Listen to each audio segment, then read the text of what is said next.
Hi, this is my Shopify store and I have an announcement bar at the top of my screen, and if you want a same bar, then you are at the right place.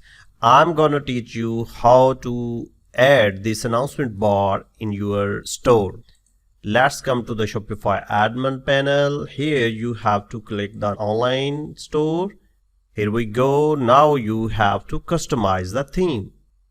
Here we go. Now you have to click this announcement bar in header section. Here we go. Here is our announcement bar. I'm going to click it and you can edit this announcement bar here. You can align the text of announcement bar. You can change the color scheme. If you do not find this announcement bar on your theme, then you have to study the documentation of your theme for knowing the position of this announcement bar. I am using the Dawn theme, and in my theme it is here in the head section of my home page. Now you can easily edit from here. You can add announcement more than one. Now the job done. Thank you very much for watching this tutorial. Keep watching the next one.